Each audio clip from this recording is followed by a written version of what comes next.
You're listening to Systemic Error Podcast. The failure was designed.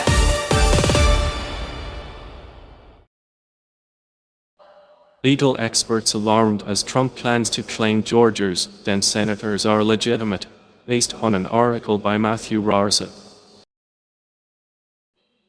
Trump is not warning about fraud. He is manufacturing conditions for it. The reported move. The reporting says Trump is preparing another speech to amplify the same exhausted lie that the 2020 election was stolen. It also says he may declare Georgia's two Democratic senators, John Ossoff and Raphael Warnock, illegitimate while he keeps pushing legal and procedural tactics meant to make the next election harder to vote in and easier to contest. That is the context. The meaning is more important. This is not confusion, and it is not an argument about the past. It is a power operation aimed at the future. Who holds power? Trump is not a commenter on the system. He is the system's most dangerous officeholder when it comes to election legitimacy, because he is using the prestige of the presidency and the reach of his movement to poison the basic mechanics of democratic transfer. The people targeted in the reporting are weaker actors, voters, Democratic senators, election administrators, and postal systems. That imbalance matters. When a president attacks the legitimacy of elections, he is not raising concerns. He is weaponizing state authority and public attention against the next count. The lie is the tool. The 2020 fraud claim has already been litigated, audited, and rejected. George F. Was a reminder in the source's blunt. Trump's side lost the vast majority of the 64 court challenges, and one of the most scrutinized states, Arizona, ended with a private firm selected by Trump's own allies confirming his loss. That is why the lie persists. The point is not evidence. The point is to keep the lie politically useful. It gives Trump a pretext for purges, intimidation, procedural sabotage, and loyalty tests dressed up as election reform. The real target is the electorate.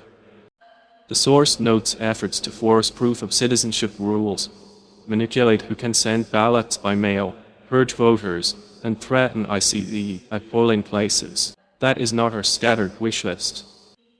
It is a coordinated effort to narrow the electorate by fear, friction, and selective enforcement.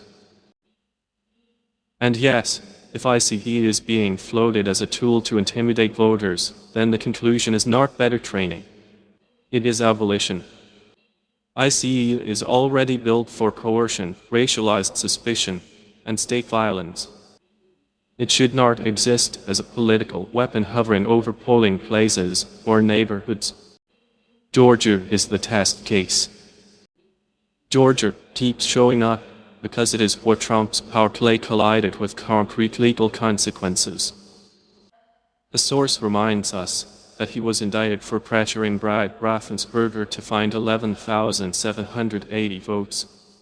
That was not a rhetorical flourish. It was an attempt to convert presidential pressure into altered election results. Declaring Ossoff and Warnock illegitimate fits the same pattern. If a Democratic verdict produces the wrong outcome, Trump treats the elected officials as fake rather than his own claims as fraudulent. That is classic authoritarian inversion. The vote is valid only when it serves the ruler. The pattern. The deeper story is not that Trump keeps lying. It is that the Republican ecosystem around him keeps translating loss into grievance and grievance into machinery. The lie about 2020 becomes a rationale for disenfranchisement in 2026. The imagined crime becomes the excuse for real coercion.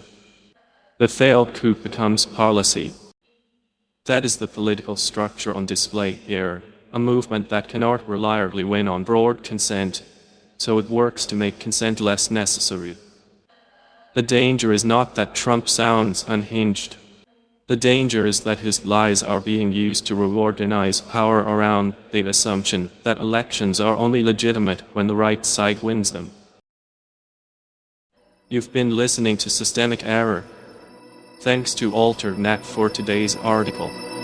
With the automated voiceover, thanks for listening.